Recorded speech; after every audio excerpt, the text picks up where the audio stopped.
Listo.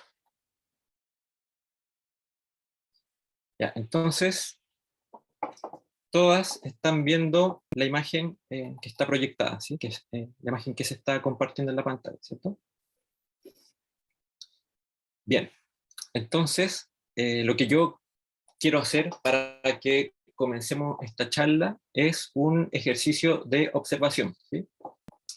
La imagen que tenemos en el fondo es un cuadro, un fresco que pintó Rafael, ¿sí? Un pintor italiano del Renacimiento, que lo pintó por ahí por el 1509, el 1511. ¿Ya? Esto está en las dependencias del Vaticano. Y este cuadro se le llama la Escuela de Atenas. Es un cuadro en el que están representados muchos filósofos, científicos, pensadores griegos, ¿sí? De la Grecia clásica.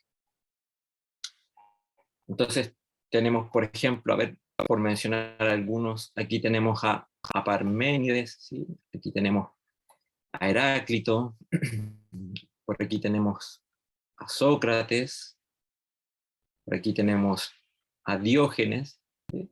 Y así, diversos filósofos de la Grecia clásica. ¿Qué más tenemos en este cuadro? Aquí tenemos, por ejemplo, dos estatuas que están a los costados, ¿sí? de esta escena. Aquí a la izquierda tenemos la estatua de Apolo, ¿sí? Sosteniendo una lira. Aquí a la derecha tenemos una estatua de Atenea, ¿sí? Entonces, Apolo, dios solar, del arte, ¿sí?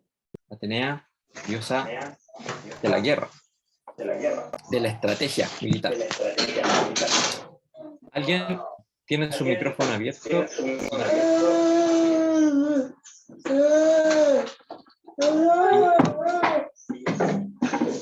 Creo que es Lucía.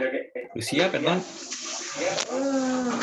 Tú puedes cerrar los micrófonos, Gustavo. Puedes Ya. cerrarlos. Ya, perdón. ¿Sí? Ya, pero ahí está. Okay, gracias. Ya. Y en el centro se destaca, ¿cierto?, la presencia de dos figuras de las cuales vamos a hablar hoy, ¿sí? Y que también eran las que aparecían en el afiche, ¿sí? Con el cual promocioné la charla. ¿Sí? Entonces, ahora les quiero mostrar, solo como para ilustrar, aquí está la escuela de Atenas, ¿sí? en el lugar real en el que se encuentra. ¿Sí? Y ahora vamos a hacer como este zoom en estas dos figuras centrales, que son Platón y Aristóteles, ¿sí? Entonces, Platón y Aristóteles son dos de los filósofos griegos más importantes, ¿ya? Entonces, en este ejercicio de observación, vamos a contemplar cómo es que los representó Rafael, ¿sí? Entonces, Platón es aquel que tenemos a nuestra izquierda, ¿sí? Y Aristóteles es quien tenemos a nuestra derecha. Entonces, veamos, contemplemos cómo es que han sido representados por Rafael. Entonces, si nos fijamos en Platón, el personaje de la izquierda, vamos a ver que tiene canas, ¿sí?, en su barba, en su pelo, ¿sí? Está encanecido, y por lo tanto parece alguien que es más viejo, ¿cierto? En cambio, Aristóteles es un hombre ya maduro, ¿cierto? Tiene su barba, pero su pelo todavía no está encanecido, ¿ya? Entonces asumimos que es un hombre más joven, ¿cierto? Entonces, Platón está representado como un anciano, ¿cierto? Un viejo, y Aristóteles como un hombre maduro, un hombre joven. ¿Qué otra cosa podemos observar? Podemos mirar, por ejemplo, el gesto que están haciendo ellos, ¿sí? Y que es bien elocuente. Platón está con su mano derecha, ¿sí?, apuntando con su índice hacia arriba, hacia el cielo, ¿cierto? Y en cambio, Aristóteles tiene como su mano extendida y es como si tocara o señalara algo hacia abajo, ¿sí? Entonces, tenemos a Platón indicando hacia arriba, ¿sí? Y Aristóteles como tocando algo hacia abajo, ¿sí? Entonces, tenemos cielo, ¿sí? En Platón tenemos algo que nos indica el cielo, y en Aristóteles tenemos algo que nos indica la tierra, ¿sí? Y además, Platón hace el gesto de indicar, ¿sí? Indica con su dedo índice. En cambio, Aristóteles indica, sí, de alguna manera, pero más bien es como que si estuviera tocando o extendiendo su mano para palpar algo, ¿sí?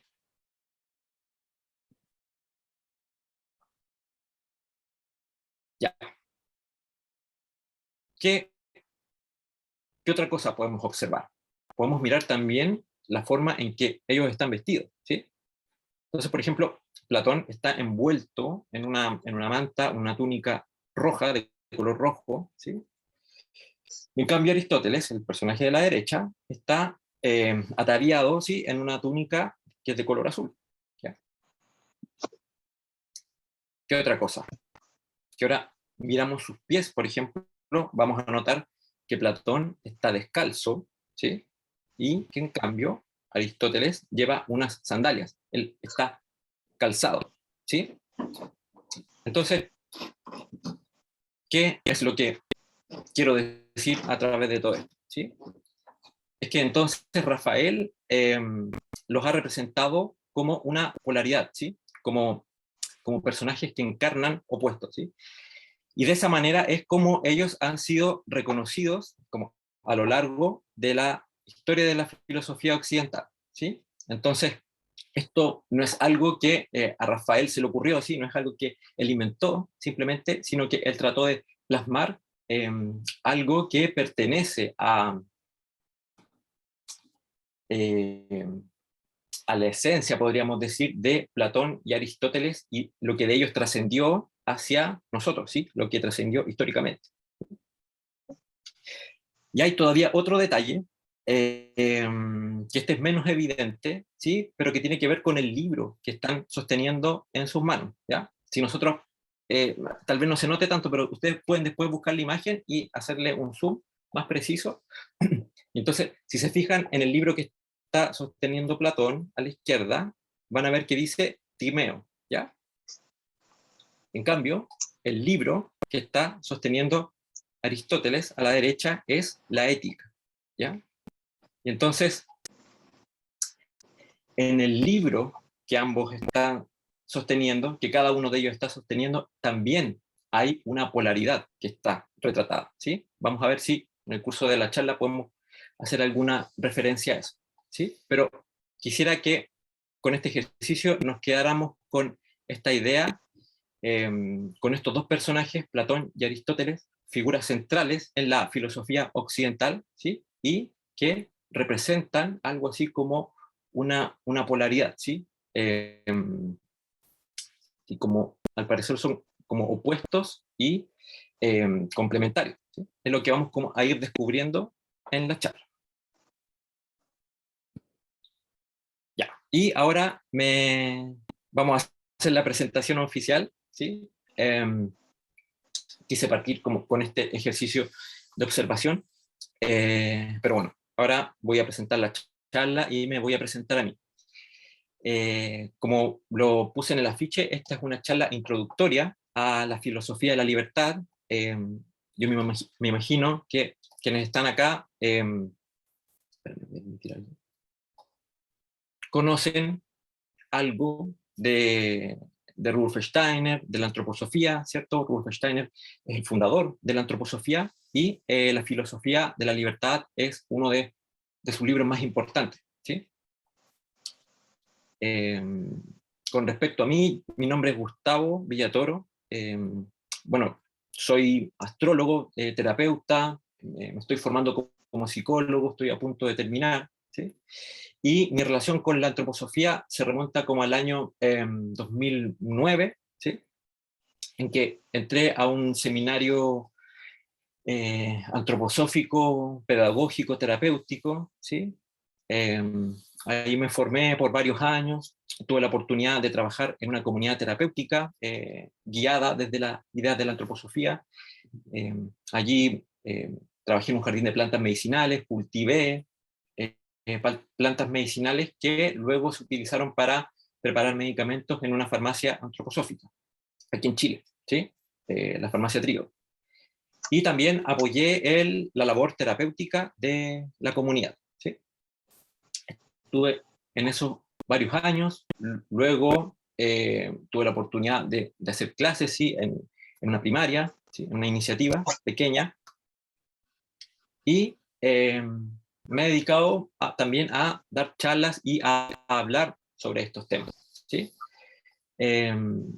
Bueno, he estado estudiando psicología, eso me ha mantenido un poco concentrado en eso, pero ahora estoy como volviendo como a los temas de la antroposofía, ¿sí? De la filosofía de la libertad. Lo que más hago ahora en realidad es la astrología, me interesa mucho la astrología antigua, y le estoy tratando de dar una perspectiva biográfica e integrándola con cuestiones de la antroposofía, ¿sí? Ahora, ¿por qué la filosofía de la libertad? En realidad, en lo personal siempre me ha interesado la filosofía de la libertad, ¿sí? He estudiado algo de filosofía, por lo tanto tengo afinidad con el tema, y me he dado cuenta que para muchas personas este tema resulta como un poquito árido. Yo me di cuenta en las respuestas de los formularios, muchas eran, bueno, como que no lo he logrado entender, pienso que es importante, pero no, me cuesta entrar, ¿sí? Entonces, yo en lo personal considero que es un libro muy importante, ¿sí? Y quiero compartir, ayudar a... Espérame, perdón. Ya. Quiero como ayudar a que las personas podamos acercarnos a este libro, ¿sí? Que, como les decía, yo pienso que es muy importante, ¿sí? Porque pienso que nos sirve como un fundamento sólido para entrar en el resto de los contenidos de la antroposofía, ¿sí? Permite que uno se estructure, se ordene, ¿sí?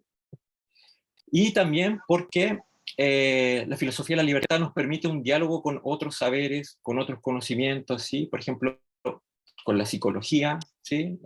Por poner un ejemplo, no sé, tal vez si uno a un psicólogo le habla del, no sé, del cuerpo astral o del cuerpo etéreo, va a poner una cara así como rara, ¿cierto? Pero si uno le habla en el lenguaje de la filosofía de la libertad, es algo que va a ser mucho más cercano y mucho más entendible, ¿sí? Está en el libro dice, yo aquí no voy a hablar de nada de lo que constituye como la otra parte de mi obra, ¿sí? Aquí entonces no hablamos de jerarquías espirituales, ni identidades, no hablamos de los miembros de la entidad humana, ¿sí?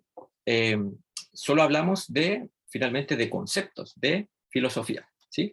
Así que esa es la importancia que yo le doy a la filosofía de la libertad, y por eso también quise hacer esta charla y quiero que esto pueda conocerse cada vez más, ¿sí?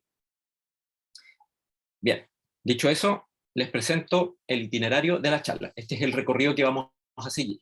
Entonces, primero vamos a ir hacia el pasado, ¿ya? Vamos a ir hacia el origen de la filosofía occidental. No vamos a ver todo, vamos a ver algo que es como lo más nuclear, ¿ya? Lo más importante. Luego vamos a ver ya propiamente algunos contenidos de la filosofía de la libertad, ¿ya? Y finalmente va a ser una parte más pequeña que yo lo quise llamar como el destino de la libertad, y en realidad es una reflexión personal sobre todos estos temas, ¿sí? Como, y también una interpelación a ustedes que están como presentes en esto para saber qué piensan ustedes y bueno, en qué están y cómo esto les llega, ¿sí?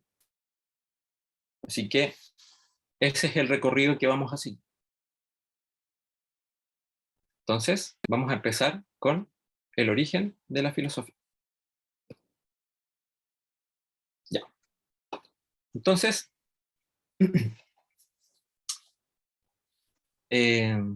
bueno, al principio hicimos este ejercicio de observación, ¿cierto? Algunas personas tal vez se lo perdieron, pero lo que hicimos fue mirar este gran cuadro de Rafael, ¿cierto? Llamado La Escuela de Atenas, que tiene a todos estos filósofos griegos, ¿sí? Y nos concentramos en esta imagen central, que es la imagen de Platón y Aristóteles. Y entonces lo que hicimos fue observar, ¿cierto?, estas dos figuras y poder empezar a captar y pensar ciertas cosas, ciertas cualidades, ciertos atributos que, de acuerdo a los cuales ellos están plasmados en esta obra, ¿sí?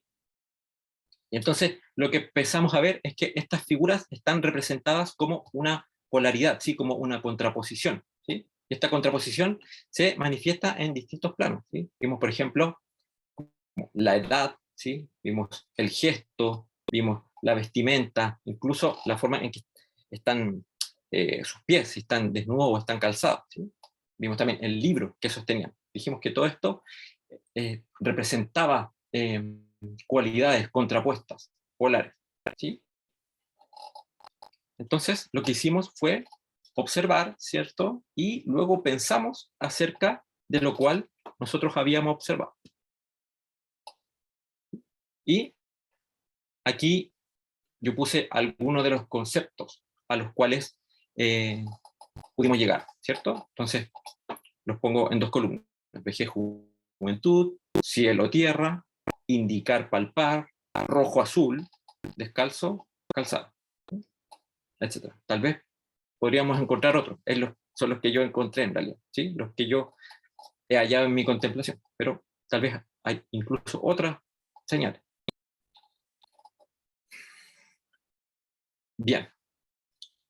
¿Y qué más entonces? ¿Sí? ¿Cómo vamos a seguir? Entonces, si ahora queremos profundizar en esta imagen que nos presenta Rafael y que, como vimos, no es algo que simplemente se le ocurrió a él, ¿sí? Es algo que él está representando la esencia, por así decir, de lo que entregaron Platón y Aristóteles, ¿sí? Entonces, si ahora queremos profundizar, vamos a tener que hacer un poco de contexto histórico, ¿ya? Entonces, como decíamos, este cuadro es la Escuela de Atenas, representa a los filósofos de la antigua Grecia, ¿sí? Y entonces, ¿qué podemos decir de la antigua Grecia? ¿Sí? A grandes rasgos. Eh, los griegos, la cultura griega antigua, habitaba una conciencia que podríamos llamar mítica, ¿cierto? Para ellos todavía eran realidad sus deidades, por ejemplo, sus dioses. Habían templos, ¿sí? Repartidos por Grecia. Había un culto a los dioses, ¿sí? Se celebraban fiestas, ¿sí? Existían relatos acerca de las acciones, por ejemplo, de los dioses y cómo los dioses crearon el mundo, ¿sí? Hay una serie de narraciones que constituyen entonces la mitología griega, ¿sí? Y bueno, estaban inmersos los griegos en esta conciencia mítica, tal como ocurría también con otros pueblos de la antigüedad. Por ejemplo, si revisamos los egipcios, vamos a ver algo similar. Si miramos las civilizaciones mesopotámicas, también vamos a encontrar algo similar. En fin, la conciencia mítica en Grecia. Y entonces, ¿cuál es la particularidad de la cultura griega clásica? Es que en un momento algunos seres humanos comienzan a preguntarse, a reflexionar sobre cuál sería la causa del mundo que vemos a nuestro alrededor, ¿sí? Pero distanciándose, alejándose de estas explicaciones como de carácter más mítico y más o espiritual, ¿sí? O religioso, si uno quiere. Entonces, bien, hay seres humanos que comienzan a preguntarse acerca de esto y a proponer ciertas respuestas, ¿sí? Si nosotros nos saltamos, por ejemplo, hasta el día de hoy, vemos que, claro, no sé, hoy día la ciencia moderna explica el origen del universo a través de, qué sé yo, el Big Bang, ¿sí? Y entonces ya estamos muy lejos, ¿sí? De los mitos, por ejemplo, de las cosmogonías griegas, ¿sí? Pero entonces ese proceso ha sido paulatino, se ha desarrollado a lo largo de la historia, de nuestra historia, como civilización occidental, ¿sí? Y entonces, bueno, esto comienza como a gestarse en Grecia y, eh, como les decía, algunos seres humanos comienzan a elaborar explicaciones sobre el mundo que vemos, que se desmarcan de las narraciones de carácter mitológico. Y entonces, por ejemplo, surgen personalidades como Tales, ¿sí? Que él dice, bueno, yo pienso que la causa de todo lo que vemos es el agua, por ejemplo, ¿ya? Surge otro, creo que es Anaxímenes, ahora no me acuerdo bien, pero él dice, yo pienso que en realidad la causa de lo que es, de lo que vemos, es el aire, ¿sí? Hay otro que va a decir, yo pienso que es eh, la causa de todo esto es lo ilimitado, aquello que no tiene cualidades, algo así como el vacío, ¿ya? Otro va a decir, no, yo pienso que es la mente, ¿ya? Eh, Otros van a decir, no, la causa de esto son los números, ¿sí? Los pitagóricos. Y va a haber otro que va a decir, no, en realidad todo esto ha nacido del fuego, ¿sí? Heráclito, ¿sí? Y entonces, eso es lo que comienza a pasar en la Grecia antigua, ¿sí? Es una cultura todavía inmersa en su mitología, en las deidades, en los templos, en las fiestas, ¿sí? Pero paulatinamente comienzan a surgir explicaciones, podríamos decir, de carácter más racional con respecto a lo que vemos, ¿sí? Todavía no son explicaciones racionales, ¿sí? Pero al menos se empiezan como a distanciar de las narraciones mitológicas, ¿sí? Bien, y es así que llegamos, por ejemplo, a una de las figuras eh, centrales para nosotros en esta charla, y que es Platón, ¿sí? No vamos a entrar en mayores detalles con respecto a su biografía, ¿sí? Porque sería tal vez extendernos mucho, pero podemos decir brevemente, Platón vivió entre el siglo V y IV antes de Cristo, ¿sí? Y entonces él también se preguntó, bueno, ¿cuál es la causa de aquello que yo veo, de este mundo que me rodea, ¿sí? Y entonces Platón desarrolla un punto de vista muy propio acerca de esto. Y entonces él hace una, sigue un pensamiento que es más o menos así. Él dice, a ver, las cosas de este mundo que yo veo a mi alrededor nacen y mueren, ¿sí? Son perecederas. Yo veo, por ejemplo, que la planta nace, muere, ¿cierto? Se marchita. Veo que el animal nace, crece, se desarrolla, se reproduce, y luego también finalmente muere, ¿sí? Eh, yo puedo construir, ¿cierto? O sea, una casa o un gran templo, y en algún momento eso se va a caer o se va a deteriorar, ¿sí? Entonces, las cosas de este mundo nacen y mueren. Esa fue una observación muy fundamental para Platón, ¿ya? Y entonces él dice, bueno, si estas cosas nacen y mueren, son perecederas, por lo tanto, no pueden ser reales, ¿sí? Entonces Platón va a decir, las cosas que yo veo alrededor mío en este mundo no son reales, ¿sí?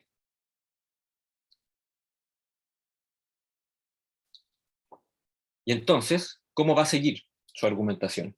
Eh, Él va a decir, por ejemplo, yo acá tengo una mesa, ¿sí? Seguramente ustedes en sus casas también tienen sus propias mesas, ¿sí?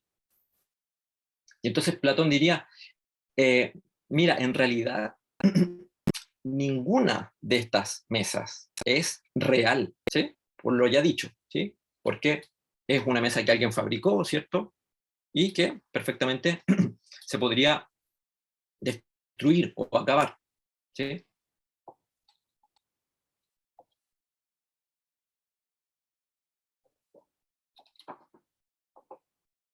Y entonces él va a decir, la mesa que realmente existe, la mesa real, la mesa arquetípica, ¿sí? Es la mesa en sí, ¿sí?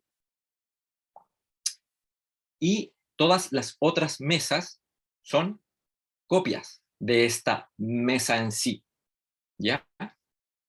¿Y qué es esta mesa en sí o esta mesa arquetipo? Justamente una idea, una forma, ¿ya? Entonces, Platón desarrolla lo que se llegó a llamar la teoría de las ideas, ¿sí? Entonces, ¿qué es lo que dice Platón? Existe este mundo perecedero, ¿cierto? Pero también existe un mundo de las formas, de los arquetipos ideales, a partir de los cuales han surgido las cosas perecederas, ¿sí? Pero entonces, los arquetipos son eternos, inmutables, ¿cierto? No cambian, no nacen ni mueren, y son accesibles a través de mi pensamiento, ¿sí? Yo no los puedo experimentar con mis sentidos, pero sí yo los puedo inteligir, los puedo pensar, ¿sí? Ya. Entonces, esta, esta teoría platónica, él la va desarrollando a lo largo de su obra, de sus diálogos. Su obra se desarrolla sobre todo a través de diálogos, ¿sí? Y ahí yo quisiera como remarcar algo también, porque eh, si uno abre un texto de Platón, uno se va a encontrar con un diálogo, ¿sí? No se va a encontrar con algo que pueda ser como un libro de filosofía actual, ¿sí? Incluso la filosofía de la libertad no tiene ese formato, ¿sí? Entonces es justamente un diálogo, ¿sí? Aparecen personajes y estos personajes están en ciertas situaciones y comienzan a conversar, ¿sí? Entonces, por eso se habla de los diálogos platónicos, ¿ya? Entonces, el protagonista de muchos de estos diálogos es Sócrates, ¿ya? ¿Y quién es Sócrates? Sócrates fue el maestro de Platón, ¿ya? Fue también un filósofo griego muy importante. Después vamos a hacer una pequeña mención de Sócrates, ¿ya?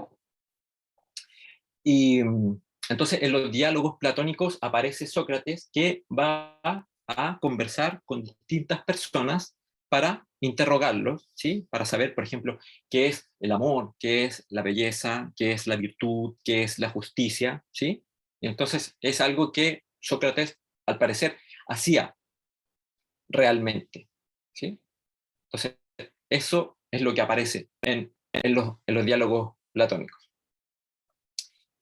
Bueno, y entonces, a veces en estos diálogos de Platón también aparecen ciertas alegorías, aparecen ciertos mitos, ciertas imágenes, ¿sí?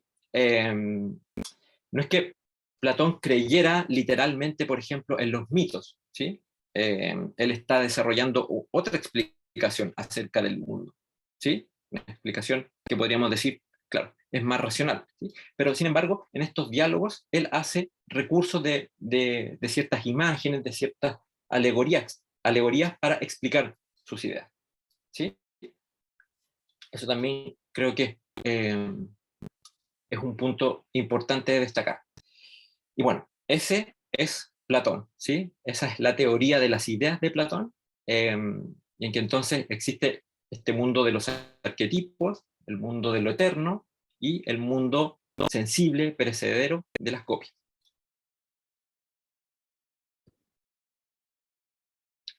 Ya. Y ahora vamos a pasar a Aristóteles, ¿sí? Tampoco nos vamos a detener en muchos detalles biográficos de Aristóteles, eh, pero bueno, él fue discípulo de Platón, ¿sí? Aristóteles fue además instructor de Alejandro Magno, ¿sí? famoso rey, y vivió ahí por el siglo IV antes de Cristo, ¿ya? Aristóteles. Entonces, Aristóteles va, a diferencia de Platón, sí va a encontrar una respuesta a esta pregunta más semejante a algo más contemporáneo, ¿sí? Eh, entonces, claro, Platón tratando de dar esta explicación racional, pero en esta forma de diálogo, ¿cierto? Utilizando a veces incluso la alegoría, la imagen. En cambio, si uno abre un libro de Aristóteles, uno va a encontrar una investigación y una exposición que es mucho más sistemática, ¿ya? Ya no está en forma de diálogos ni de poemas, ¿sí? Que, por ejemplo, también filósofos antiguos griegos escribían poemas, ¿sí? Para plantear sus ideas, ¿ya? En Aristóteles no vamos a encontrar eso, vamos a encontrar algo que es mucho más parecido a un libro, qué sé yo, actual, ¿sí? No exactamente, pero mucho más parecido. Entonces, la orientación de Aristóteles es mucho más sistemática, ¿sí? Y lo que Aristóteles trata de hacer a lo largo de su obra es sentar las bases de lo que es una investigación racional, ¿sí? De una investigación guiada por el pensamiento, de una investigación metódica, podríamos decir, ¿sí? Entonces, él tiene una obra enorme, ¿ya? Aristóteles, y, por ejemplo, parte de su obra tiene que ver con la lógica, ¿ya? Entonces, ahí Aristóteles tiene textos donde habla de las categorías, por ejemplo, como los conceptos más generales que usamos para captar las cosas, habla de los silogismos, de la forma en que razonamos, ¿ya? Tiene una parte dedicada como a la metafísica, como podríamos decir, a lo divino, ¿sí? ¿Ya? Y también tiene una parte dedicada, por ejemplo, a la física y a realidades concretas. No sé, investigó la zoología, por ejemplo, los animales, o incluso tiene un libro de psicología, ¿ya? El del alma, ¿ya? Y bueno, también tiene obras con relación al arte, a la ética, a la política, etc. Aristóteles tiene una obra en realidad muy grande, ¿ya? Entonces, Aristóteles entonces este discípulo de Platón, pero también se enfrenta a él, ¿sí? Eh, entonces, claro, decíamos Platón es como que divide el mundo en dos, ¿cierto? El mundo sensible y el mundo de las ideas, ¿ya? En cambio, Aristóteles desarrolla lo que contemporáneamente se ha llegado a llamar el ilemorfismo, ¿ya? ¿Qué quiere decir esto? Ile es materia, ¿ya? Y morfé es forma. Por eso ahí puse ilemorfismo, materia y forma. Entonces, Aristóteles señaló que para explicar la existencia de algo teníamos que recurrir tanto a la materia como a la forma, ¿ya? Para Platón, la materia no tenía valor alguno, ¿cierto? Era ilusión. Lo único que era verdadero eran las formas, las ideas, los arquetipos eternos de las cosas. Pero para Aristóteles no era así, ¿sí? Entonces, él decía, las cosas, las entidades son materia y forma, ¿ya? La forma no está separada de la materia, ¿sí? Entonces, claro, si uno lo piensa, bueno, siguiendo con el ejemplo de la mesa, yo tengo aquí esta mesa, ¿cierto?, de madera, eh, y antes de ser una mesa, en realidad era un pedazo de madera, ¿sí? Era materia, ¿sí? Materia, madera, ¿sí? Y entonces se le ha tenido que conferir una cierta forma para llegar a ser una mesa, ¿sí? Entonces, la mesa es tanto la madera que la compone como la forma propia de la mesa, ¿sí? Porque también a ese pedazo de madera yo le podría haber dado otra forma, la forma de una cuchara, por ejemplo, ¿sí? Una cuchara de madera. Entonces, eh, como les digo, las entidades son la reunión de materia y de forma. ¿Ya? Entonces, tenemos este contraste, esta polaridad, ¿sí? Y vamos a volver entonces a lo que estábamos hablando en este ejercicio de observación. Platón está representado como un ser humano viejo, ¿sí? Como un anciano, ¿sí? ¿Y qué quiere decir eso, finalmente? ¿Sí? Platón estaba mucho más cerca de los conocimientos que se impartían en los templos, por ejemplo, y en los misterios, ¿sí?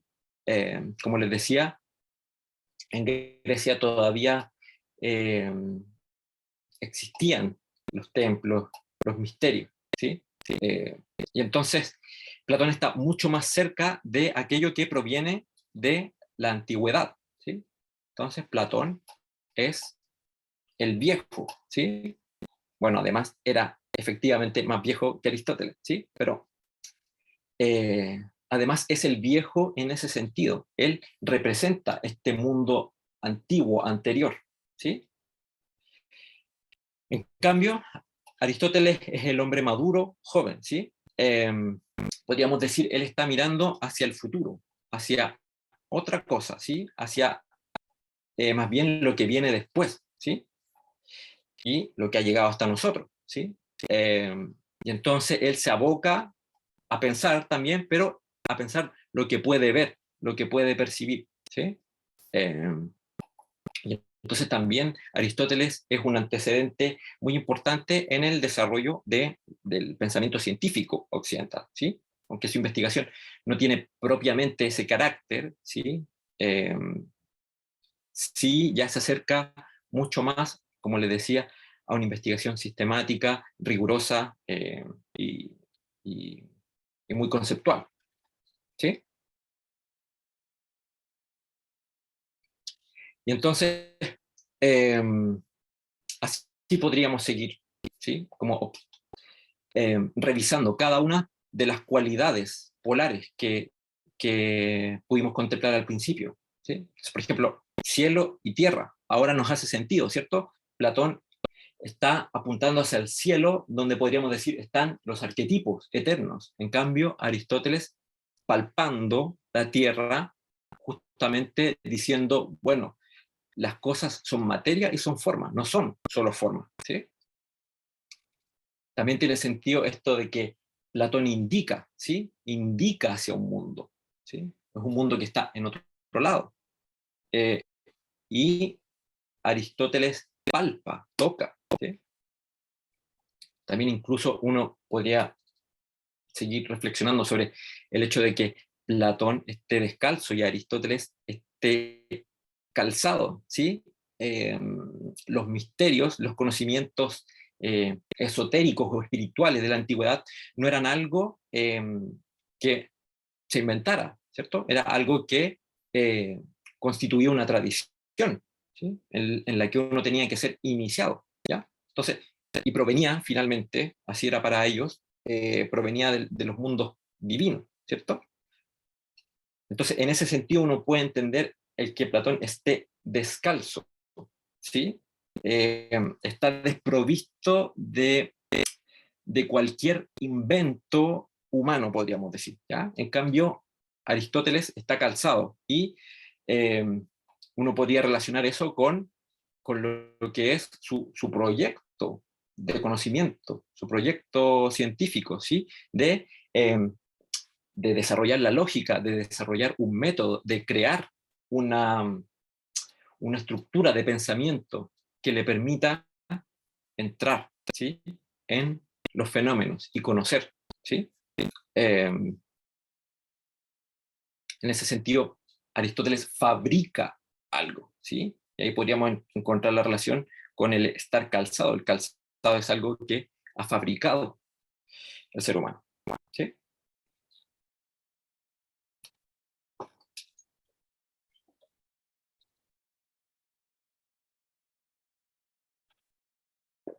Bien, y ahora esta misma contraposición entre Aristóteles y Platón ya no la vamos a poner visualmente, ¿sí?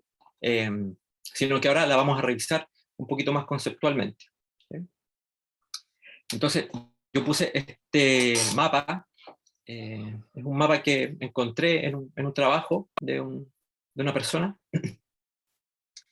Y entonces este mapa representa la genealogía de la filosofía occidental, ¿sí? Entonces, abajo está lo más antiguo y arriba está lo más reciente, lo más cercano a nosotros en el tiempo, ¿sí? Y entonces está como esta raíz, ¿cierto? Abajo, ¿sí?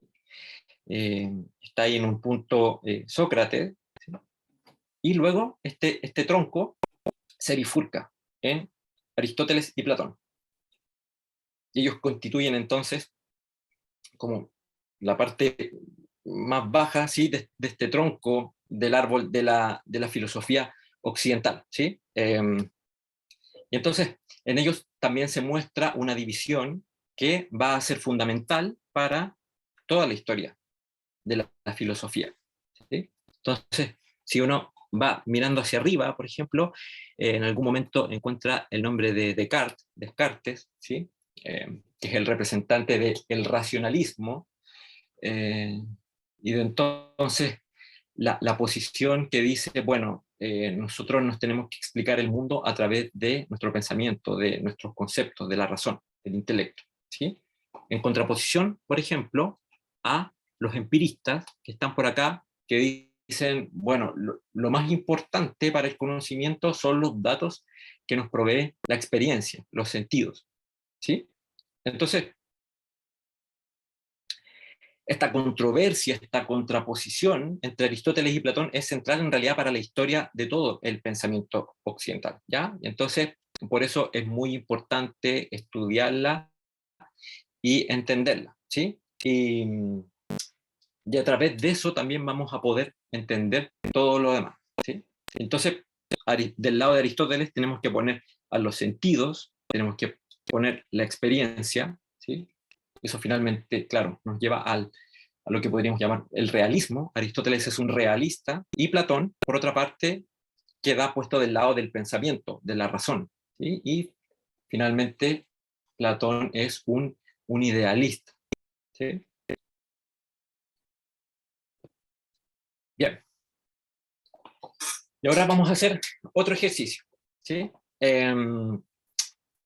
Partimos pensando sobre lo observado, ¿cierto? Lo que habíamos observado en el cuadro, en la escuela de Atenas, ¿sí? Ahora vamos a partir de lo que alcanzamos, de aquello a lo cual llegamos, ¿sí? De aquello de lo cual hemos hablado entonces ahora al final, ¿sí?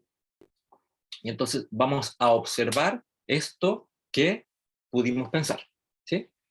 Y entonces, ¿qué hemos pensado? ¿Sí? Estamos hablando de la historia, de la filosofía occidental, ¿cierto? Estamos hablando de estas dos grandes corrientes, ¿sí? Que corresponden al idealismo y al realismo, ¿cierto? Eh, Hablamos de sus antecedentes, de los personajes que dieron origen a estas dos grandes corrientes, ¿cierto? Y vimos cómo lo que ellos hacen es tratar de darse explicaciones acerca de lo que es la realidad, ¿sí? Eh, y entonces, a partir de eso, hablamos de la teoría de las ideas, de esta noción de que las cosas son materia y forma, ¿cierto? Etcétera. En fin. Y si nos remontamos más atrás, llegamos entonces a la observación que hicimos del cuadro de Rafael, ¿ya? Entonces, partimos de la observación, ¿cierto? Miramos. Después fuimos elaborando un discurso, una reflexión, que nos fue permitiendo llegar paso a paso a realidades que están cada vez más alejadas de algo que pueda ser perceptible u observable, ¿cierto? Hablar de historia, por ejemplo, no es algo que sea directamente perceptible u observable, ¿sí? Yo no veo la historia con mis ojos, por ejemplo, o no la palpo con mi tacto, ¿sí? No veo las corrientes filosóficas, ¿sí? Con mis ojos, o no las palpo con mis manos. Entonces, partimos de la observación y fuimos elaborando algo que nos permitió llegar a un nivel de abstracción cada vez mayor, ¿sí? Permitiéndonos también entender cada vez de una forma más amplia aquello que estábamos viendo.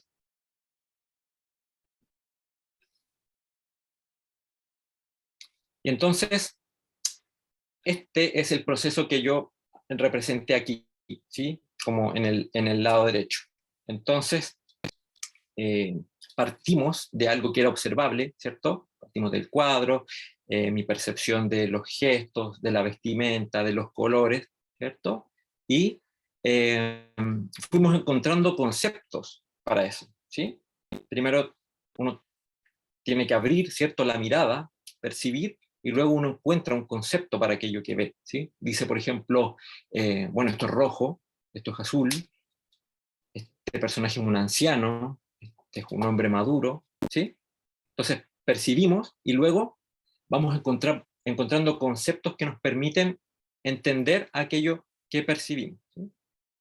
Y luego vamos pasando a conceptos cada vez más abstractos, ¿sí? Cuando hablamos de corrientes filosóficas, explicaciones del mundo, causas, conceptos cada vez más abstractos. Y uno va entretejiendo también los conceptos y llega a lo que, por ejemplo, Steiner lo llama ideas, ¿sí? Da un poco lo mismo el nombre que uno le ponga, pero lo importante es entender que estos conceptos se van uniendo y entrelazando, y entonces uno forma como un tejido de conceptos cada vez más grande que le va permitiendo entender el mundo. Entonces partimos de las percepciones, de lo concreto, ¿sí? Y avanzamos hasta las ideas, ¿sí? Hasta los tejidos de conceptos. Y entonces, observar lo que hemos pensado significa que podemos recorrer ahora cómo llegamos hasta acá, ¿sí? Cómo nos fue posible elaborar todo esto, ¿sí?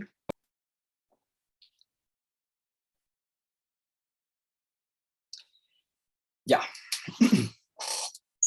Otra cosa importante es que lo que quise que pudiéramos notar a través de estos ejercicios es que aquello que observamos afuera, ¿sí? En la historia, en el mundo, lo que estas dos personalidades nos permitieron ver, que son dos grandes perspectivas filosóficas, eh, en realidad no es algo que solamente es propio del mundo, de la historia, ¿sí? De algo que está afuera, ¿sí? Además, es algo que nos toca muy de cerca, ¿sí? A cada uno de nosotros, ¿sí? En realidad, esto es algo que experimentamos todos los días, a cada instante, incluso si no nos damos cuenta de ello, ¿sí? Porque es la realidad de nuestra conciencia, ¿ya? Entonces, para entender todo esto, tuvimos que hacer uso de nuestra experiencia, de nuestros sentidos, de nuestras percepciones, ¿sí? Pero también, por otra parte, tuvimos que hacer uso de nuestros pensamientos, ¿sí? Tuvimos que hallar conceptos, ¿sí? Utilizar nuestra razón y entretejer los conceptos entre sí, ¿sí? Entonces, esto que se nos aparece como realidad histórica de la filosofía occidental también es un hecho cotidiano de la conciencia humana, ¿sí? De cada uno de nosotros, ¿sí? Y entonces, Steiner, por ejemplo, en la filosofía de la libertad va a decir el conocimiento humano se basa justamente en estos dos pilares, ¿sí? Estas son las dos columnas del conocimiento humano. Por una parte, el pensamiento, ¿sí? Los conceptos, y por otra parte, la experiencia, la observación, la percepción, ¿sí?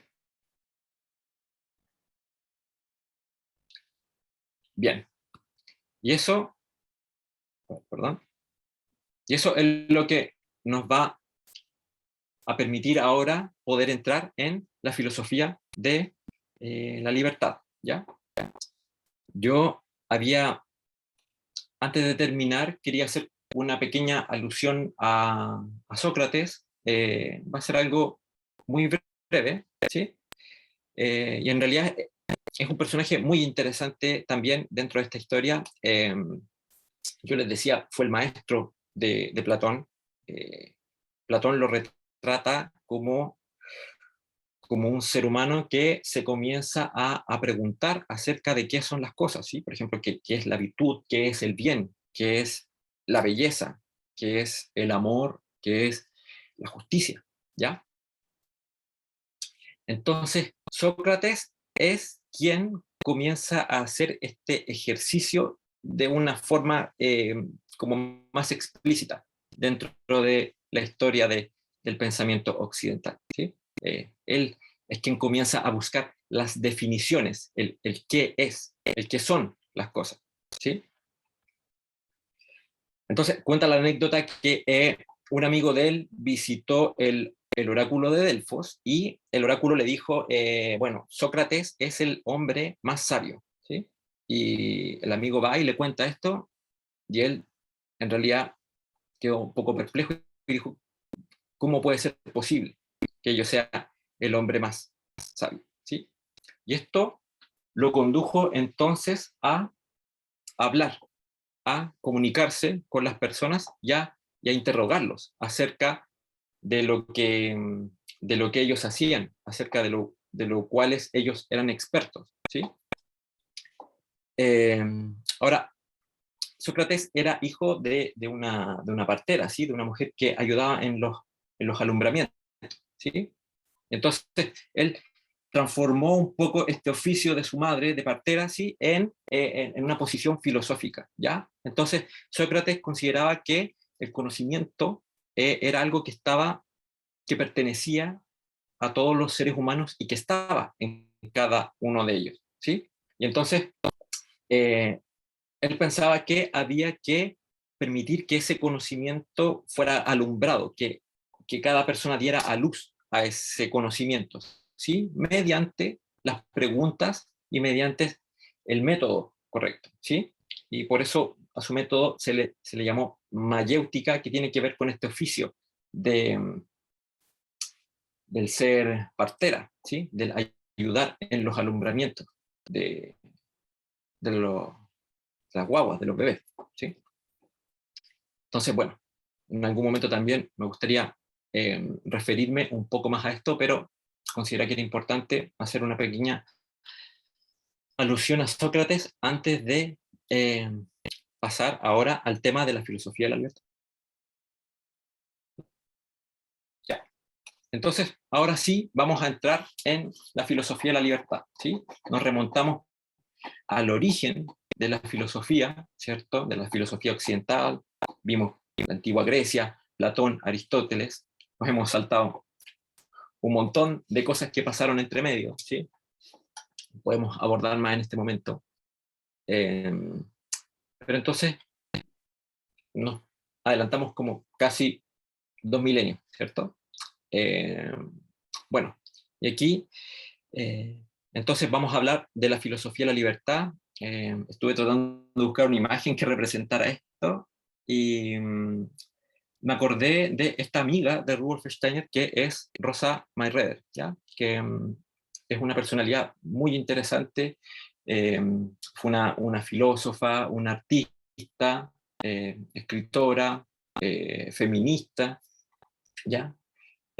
Y no conozco tanto de su obra, pero he tenido la oportunidad de leer algunas cosas de su intercambio con Steiner, ¿sí? Y Steiner la consideraba una persona cuya opinión era muy importante, ¿sí? Entonces, él le envía, por ejemplo, la filosofía de la libertad y le pregunta así como, bueno, ¿qué opina usted de esto? ¿Sí? Como su opinión es muy importante para mí, ¿sí?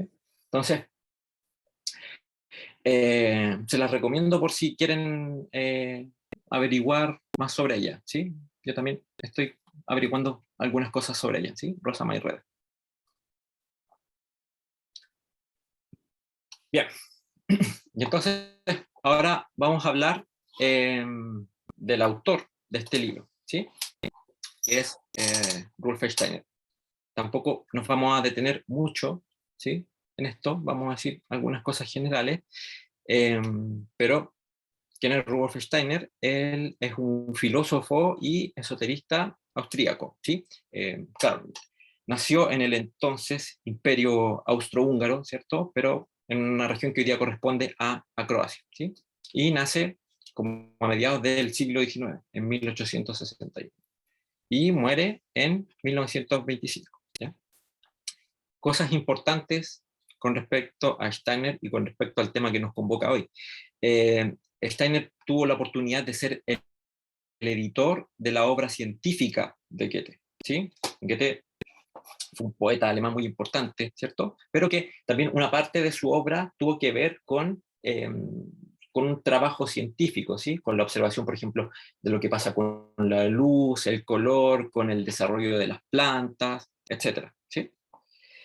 Y entonces eso le dio la oportunidad a Steiner de conocer las ideas científicas de Goethe, que tenía una mirada muy particular sobre lo que era el pensamiento científico, ¿ya? Entonces también Steiner pudo desarrollar una mirada propia acerca del conocimiento inspirado en esta visión de Goethe, ¿sí?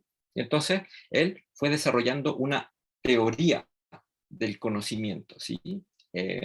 O lo que también se llama una epistemología o una gnosiología, ¿ya? Todas esas palabras son sinónimas y quieren decir, claro, teoría del conocimiento, ¿sí? Entonces, una teoría del conocimiento es una enseñanza, una reflexión sobre qué es el conocer, cómo conocemos, ¿sí? Cómo sabemos lo que sabemos, ¿sí? Es una rama de la filosofía, la epistemología o la gnoseología. Y entonces, ese tema va a ocupar mucho a Rudolf Steiner, ¿sí? Su tesis doctoral se llama Verdad y Ciencia y tiene que ver con este tema, ¿sí? Con teoría del conocimiento, ¿ya? Y dentro de esa línea de su obra es que también se inserta la filosofía de la libertad, ¿sí? Por otra parte, ¿sí? En su autobiografía, Steiner relata cómo es que él tiene desde pequeño experiencias suprasensibles, ¿sí? Tiene la visión de entidades, de mundos que no son accesibles a través de los sentidos físicos, ¿sí? Entonces, también cuando él crece, él busca cultivar estos conocimientos, ¿sí? Desarrollar estas capacidades, se hace miembro de la Sociedad Teosófica, por ejemplo, que fue una sociedad muy importante en el cultivo de conocimientos ocultos, esotéricos, espirituales, ¿cierto? Eh, pero también eh, este, este interés en lo esotérico en relación a la sociedad teosófica, Steiner sentía que la posición orientalista de la sociedad teosófica no lo identificaba, ¿sí? No lo representaba, ¿sí? Entonces también él fue desarrollando una visión más propia, una cosmovisión que tenía mucho más que ver con lo occidental y con lo cristiano incluso, ¿sí? ¿Sí? Pero entonces convergen estas dos inquietudes en Stein, ¿sí? Por una parte, la reflexión filosófica y por otra parte, la búsqueda de lo esotérico, por ejemplo.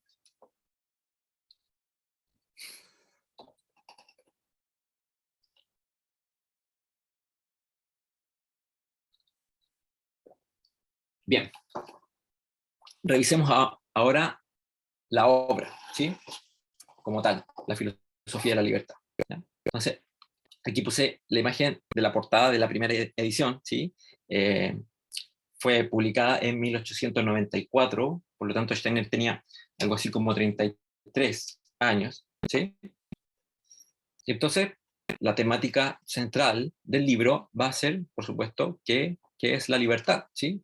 Lo cual también nos remonta, por ejemplo, a esto que hacía Sócrates, ¿cierto? De preguntarse qué es la virtud del bien, justicia, etc.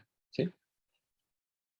Ahora, para decir como algunas cosas bien generales, ¿sí? Este libro, que lleva como título La filosofía de la libertad, tiene como dos subtítulos, ¿sí? Que yo los considero muy importantes. Por ejemplo, el primero es Fundamentos de una concepción moderna del mundo, ¿ya? ¿Y qué es eso? ¿Ya? ¿Qué es una concepción moderna del mundo? ¿Qué es ser moderno? Eso nos daría para algo muy extenso, ¿sí? Pero bueno, lo central es que el ser moderno, el posicionarse modernamente, era algo muy importante para Stein, ¿sí? Lo moderno hay que entenderlo como en contraposición a aquello que es antiguo o tradicional, ¿sí? Por ejemplo, también es por esa razón que Steiner rompe con la sociedad teosófica, ¿sí? Porque considera que la sociedad teosófica está todavía muy ligada claro, al elemento oriental, por lo tanto a la sabiduría que proviene de la India, y algo que por lo tanto es muy antiguo, muy viejo, ¿sí? Eh, Algo que no está situado propiamente en este tiempo, ¿sí? Entonces, ser moderno tiene que ver con eso. Y por otra parte, el otro subtítulo es Resultados de una observación introspectiva según el método de las ciencias naturales, ¿sí? Y entonces, este otro subtítulo, corrobora esa idea de que Steiner quiere estar como en el espíritu de su tiempo, ¿sí? Entonces, no quiere aquí hablar de realidades de antaño, de cosas antiguas, de, de aquellos secretos, por ejemplo, que conocían los hombres de la antigüedad, los que hacían su vida, por ejemplo, en los templos, los que se iniciaban en los misterios. Él no quiere hablar de eso aquí, ¿sí? Él va a tratar de asumir un punto de vista, un método, que es el de las ciencias naturales, ¿sí? Por lo tanto, va a asumir una perspectiva que está acorde a la realidad de la humanidad, del alma humana, en este momento histórico, ¿sí? Eso yo creo que son eh, consideraciones muy importantes a partir de lo que está en el título y los subtítulos del. Bien, entonces, La filosofía de la libertad es un libro que consta de dos partes principales, ¿ya? Entonces, el primero es La ciencia de la libertad, que es el título que puse ahí, ¿sí? Y vamos a empezar por aquí, ¿sí? Vamos a hacer un poco de contexto histórico para entender qué es lo que nos va a hablar Stein, ¿sí? Entonces, tenemos que volver a considerar que el pensamiento occidental se separó de lo mítico, ¿sí? De las explicaciones míticas, de la sabiduría que provenía de los misterios, de las revelaciones de lo divino, ¿sí? Y se ha enfocado cada vez más en aquello que es material sensible, ¿sí? Eh, bueno, de alguna manera también a lo largo de la historia esta relación con lo divino después la trató de mantener, ¿cierto? El cristianismo, ¿cierto? Pero finalmente la posición materialista cobró cada vez más fuerza, ¿cierto? Se asume la concepción heliocéntrica del mundo, ¿sí? Y entonces el ser humano ya no es más el centro del universo, ¿sí? Entonces comienzan a tener cada vez más auge las ciencias naturales, el positivismo, el materialismo, etc. Entonces, en ese contexto, la libertad es una idea, una realidad que comienza a ser muy combatida, ¿sí? Porque se ve en ella el resabio de algo antiguo, ¿sí? Como de una visión espiritualista, ¿sí? O o mística de la vida humana, ¿sí? Y entonces, aquí es que Steiner entra en este debate, ¿sí? ¿Y cómo es que él entra? Bueno, el primer capítulo de esta primera parte se llama El actuar humano consciente, ¿ya? Vamos a revisar un poco de qué se trata. De todos modos, una de las primeras cosas que hace Steiner es mostrarnos que hay una polaridad, ¿sí? Bueno, él dice, ya, está esta idea de la libertad, que por una parte tiene partidarios fervorosos, ¿cierto? Para los que es insultante que uno diga que la libertad no existe, ¿sí? Eh, pero por otra parte, también hay adversarios acérrimos, ¿sí? Eh, que van a negar eh, por cualquier medio que algo así como la libertad humana pueda existir, ¿sí? Entonces, eso también a mí me parece muy importante destacarlo justamente por todo esto que estábamos viendo, ¿sí? Como lo que observamos con Platón y Aristóteles, ¿sí? El poder observar polaridades, ¿sí? Posiciones contrapuestas, ¿sí? Y luego poder integrarlas o reunirlas, ¿sí? Y entonces Steiner va a hablar del argumento de Spinoza, que es un filósofo del siglo XVII, ¿ya? Contra la libertad, porque Steiner dice, finalmente, todos los argumentos en contra de la libertad se pueden resumir en este, que es el argumento más claro, ¿sí? Entonces, hice un extracto y lo voy a leer y voy a explicar algunas cosas. Entonces, ¿qué dice Spinoza? Voy a leer. Dice, por ejemplo, una piedra recibe, por la acción de una causa exterior, una determinada cantidad de movimiento, por la cual sigue necesariamente moviéndose después de cesar el impacto de la causa exterior.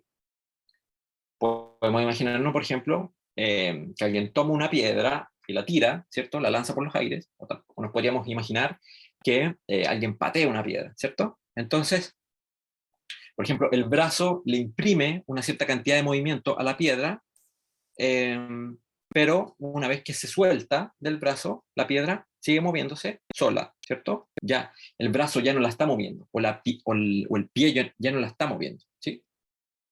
Ya. Entonces dice, esta inercia por la que la piedra sigue moviéndose no es necesaria, sino forzada, porque hay que definirla por el impacto de una causa exterior, ¿ya? ¿Qué quiere decir? Claro, la piedra no se está moviendo por sí misma, ¿sí? Se mueve de una forma forzada. Hay otra cosa que la fuerza, sea el brazo, el pie, ¿ya? Bien, y dice entonces Spinoza, lo que en este caso vale para la piedra, vale igualmente para cualquier otra cosa, por más compleja y polifacética que sea, ¿sí? Entonces también está hablando del ser humano, ¿sí? Entonces, es decir, que todo está determinado necesariamente a existir y actuar de modo fijo y preciso por causas externas, ¿sí? Entonces, todo en la naturaleza, todo en el mundo creado, ¿sí? Existe y actúa movido por otras fuerzas, ¿sí? Como es el caso de la piedra, ¿sí? Pero Spinoza dice todo, entonces incluso el ser humano. Ya, sigue Spinoza en su razonamiento. Entonces dice, supongamos ahora que la piedra, mientras está en movimiento, piensa y sabe que se esfuerza lo más que se puede en continuar moviéndose, ¿ya? Entonces hay que imaginar que alguien lanzó esta piedra y esta piedra mientras va en el aire, de repente como que despertara, ¿sí? Se hiciera consciente de su propia existencia, ¿sí? Entonces dice Spinoza, esta piedra, que solo es consciente de su esfuerzo y no actúa de modo indiferente, creerá que es enteramente libre y que solo continúa moviéndose porque así lo quiere. Entonces, esta piedra que de repente despertó a su propia existencia, se da cuenta de que se está moviendo por el aire, ¿sí? Y entonces diría algo así como, bueno, yo me estoy moviendo, estoy volando porque yo me puse a volar, ¿sí? Ya. Y entonces dice Spinoza, esta y no otra es la libertad humana que todos pretenden poseer, y que solo consiste en que el hombre es consciente de su deseo, pero sin conocer las causas que determinan su actuar. ¿Ya? Entonces, Spinoza nos está diciendo que finalmente los seres humanos somos también como esa piedra, ¿sí? Entonces, en un momento despertamos a nuestra conciencia, ¿sí?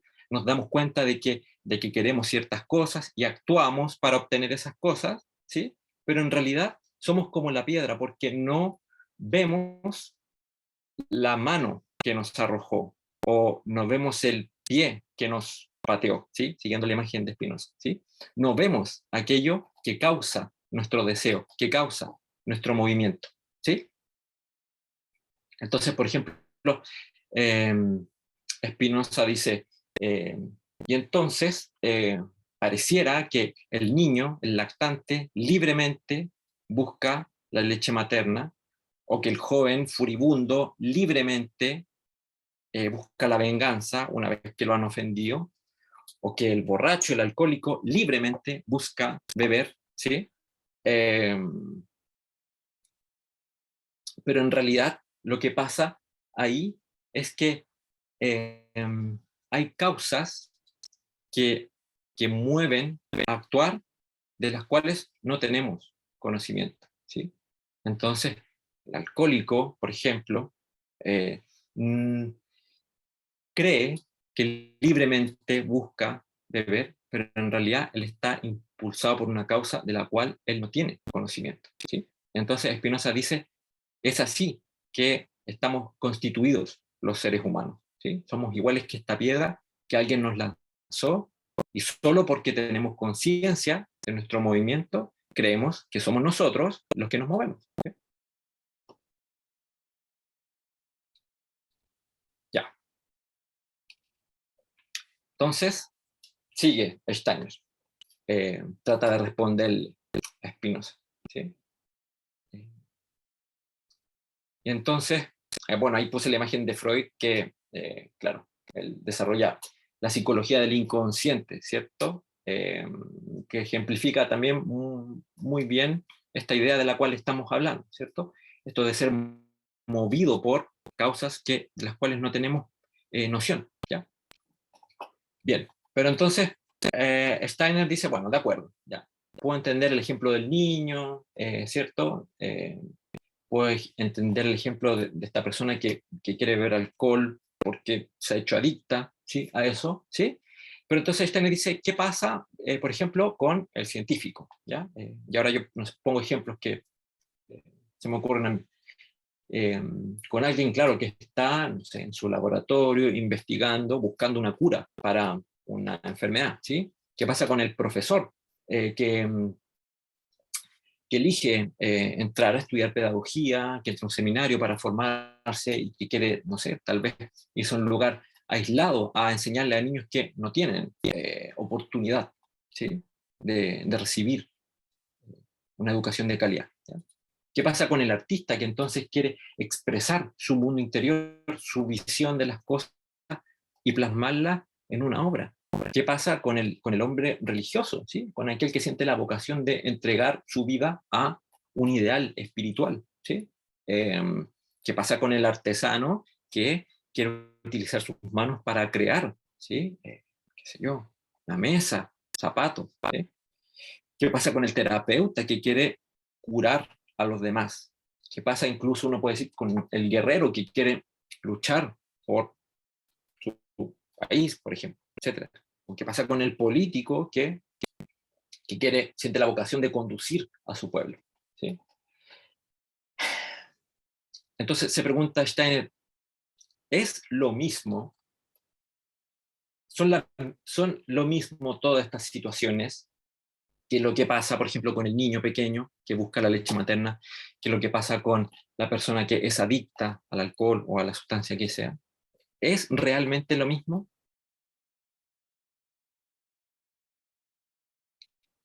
Entonces, Steiner va a decir, al parecer no, ¿sí?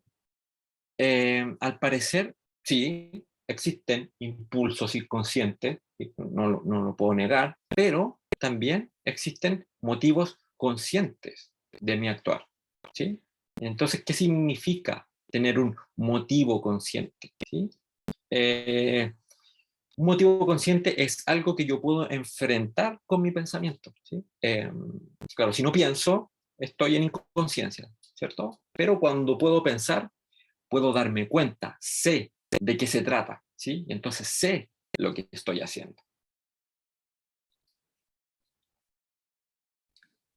Bien, y entonces, eh, aquí voy a poner otra cita, o sea, aquí voy a poner una cita de Steiner, y aquí quisiera destacar lo particular del abordaje de Steiner con respecto a la pregunta por la libertad, ¿sí? Porque él no es el único que ha hablado de la libertad, ¿cierto? Uno puede encontrar muchos otros autores, pero hay algo que Steiner, en lo que Steiner es único con respecto a esto. Entonces dice, bueno, se sobreentiende que una acción cuyo autor no sabe por qué la realiza no puede ser libre. Si yo hago algo y no sé por qué lo hice, es evidente que no voy a ser libre. Pero ¿qué relación tiene el autor con su acción cuando sus motivos sí son conscientes? ¿Sí? Y entonces, y este es el punto que quería destacar, esto nos conduce a la pregunta, ¿cuál es el origen y el significado del pensar? ¿Ya? Pues, sin el reconocimiento de la actividad pensante del alma, no es posible formarse el concepto del saber de algo y por consiguiente tampoco el de una acción, ¿sí? Entonces, si llegamos a conocer lo que significa el pensar en general, también será fácil llegar a comprender la importancia del pensar para el actuar humano. ¿Sí?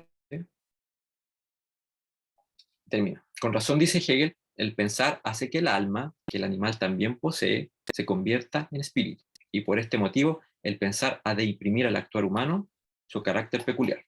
¿Ya? Entonces, Steiner lo que dice básicamente es que antes de poder responder la cuestión de la libertad, ¿qué es la libertad? ¿Somos o no somos libres? Lo que tenemos que entender es justamente qué es el pensar y qué rol juega el pensar en nuestra vida, ¿sí? Justamente por esto que dijimos, que no solo hay impulsos inconscientes que nos llevan a actuar, sino también hay motivos conscientes que los podemos enfrentar en nuestra conciencia a través de nuestro pensamiento, ¿sí? Entonces, ¿qué es nuestro pensamiento? ¿Ya?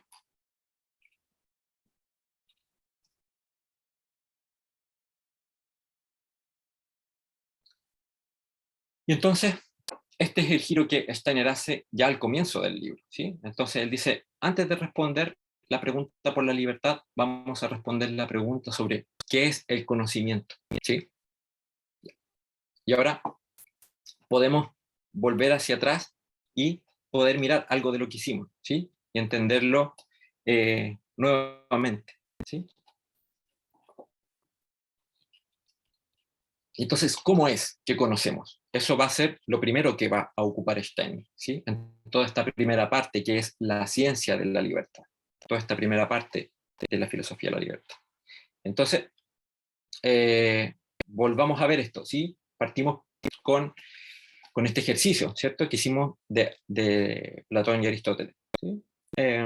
Steiner da otro ejemplo. Él habla de lo que pasa en una mesa de billar, ¿sí? Eh, bueno, pero para quedarnos con el ejemplo de de lo que hicimos, eh, ¿qué es lo importante? Si nosotros tan solo hubiéramos mirado el cuadro, eh, la percepción por sí misma no nos hubiera dicho nada, ¿sí? Eh, nosotros podríamos haber visto el cuadro de Rafael y haberlo encontrado muy lindo, tal vez, y podríamos simplemente haber pasado, ¿sí? Lo mismo que nos puede pasar en relación a muchas otras cosas, a un fenómeno de la naturaleza, por ejemplo. ¿Sí? Uno, por ejemplo, podría ver que las hojas se caen en otoño y verlo, pero no necesariamente tendría que surgir una pregunta o una reflexión o un pensamiento con respecto a eso. ¿Sí?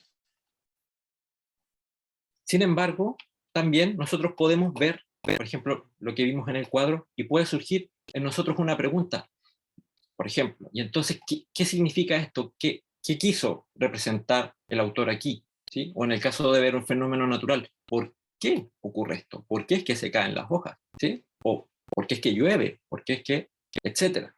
¿Sí? Y entonces puede surgir en nosotros una pregunta. Y la pregunta es aquello que nos muestra que el pensar se ha puesto en movimiento. ¿Sí? Entonces, tenemos las percepciones, pero las percepciones por sí mismas no nos van a decir nada. Podemos pasar por ellas sin una pregunta, pero podemos detenernos y preguntarnos, ¿sí? Poner en movimiento nuestro pensar. Y entonces lo que va a ocurrir es que vamos a ir encontrando los conceptos, ¿sí? Los conceptos, ¿sí? Y esos conceptos los vamos a ir entrelazando, vamos a ir encontrando relaciones entre esos conceptos, vamos a ir formando juicios y vamos a ir formando explicaciones sobre las cosas. ¿Sí?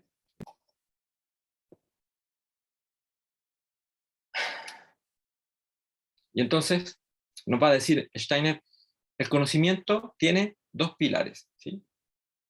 La observación y el pensar, que ya es lo que habíamos visto, ¿cierto?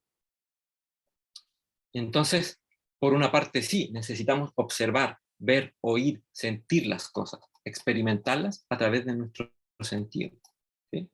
Pero eso no basta, ¿sí? También tenemos que pensar. Cuando observamos el mundo, tenemos percepciones, ¿cierto? Por ejemplo, de colores, de texturas, de sonidos, ¿ya? Pero, dice Steiner, estas percepciones están como aisladas las unas de las otras, ¿sí?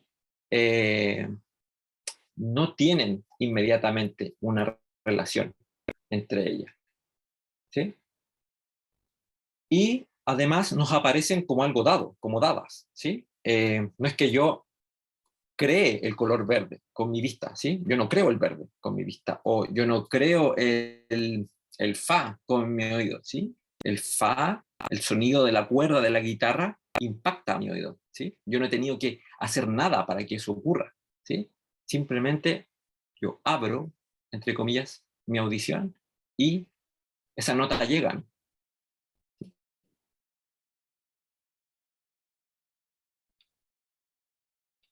Ya, en cambio, los conceptos nos permiten relacionar, ¿sí? Aquello que percibimos, ¿sí? Los conceptos se relacionan entre sí. Y a diferencia de las percepciones que nos son dadas, nosotros los creamos activamente, ¿sí? Somos nosotros quienes encontramos los conceptos, ¿sí? Eh, y es lo que podemos ver en lo que ocurre cuando preguntamos, ¿sí? Cuando formulamos una pregunta, estamos activos, estamos presentes, queremos saber, queremos entender, ¿sí? Bueno, y esto es lo que quise mostrar como con estos dos ejercicios que hicimos al principio, ¿ya? Bien, ya estamos en la hora, voy a avanzar un poquito más rápido, son las últimas ideas con respecto a esto, ¿ya? Entonces, recapitulando lo que hicimos, primero fue que pensamos en lo que observábamos, ¿sí? Y eso es algo que solemos hacer y que lo hacemos a cada rato, ¿sí? Siempre estamos pensando en lo que observamos. Pero luego observar lo que pensamos no es algo que hacemos cotidianamente, ¿sí? Entonces Steiner dice, ese es un estado excepcional, ¿sí? Un estado de excepción. El observar, por ejemplo, cómo cómo surgen los conceptos en nuestra conciencia, ¿sí? Y cómo es que ellos se van relacionando entre sí a través de nuestra actividad pensante, ¿sí? Esa no es una actividad que hacemos cotidianamente, ¿sí?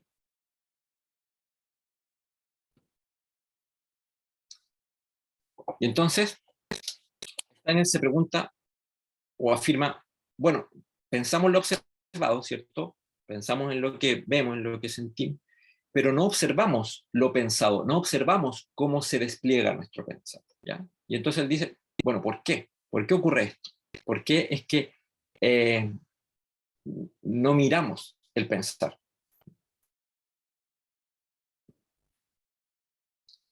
Y entonces, y es lo que de alguna manera ya estábamos hablando, es que Steiner dice, bueno, no vemos el pensar porque el pensar es el resultado de nuestra propia actividad. Nosotros lo creamos, nosotros lo ponemos en movimiento. Somos nosotros los que preguntamos y reflexionamos, ¿sí? Entonces, claro, las percepciones se nos dan, no tenemos que hacer nada, ¿sí? Enfocamos los ojos o ponemos atención, pero nada más que eso, ¿cierto?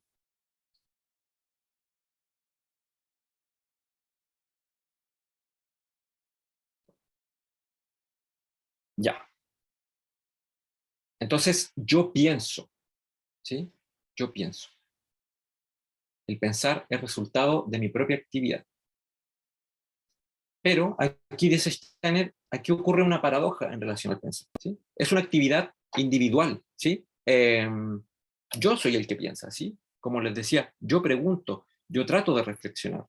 Si yo no muevo mi pensamiento, las cosas no me van a decir, ¿sí? Eh, Se caen las hojas de los árboles y si yo no hago una pregunta, yo no voy a saber por qué eso ocurre, ¿sí?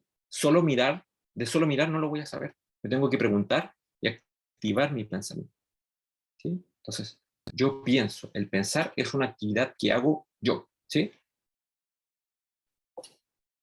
Pero a la vez ocurre que las ideas que yo pienso no son mías, ¿sí?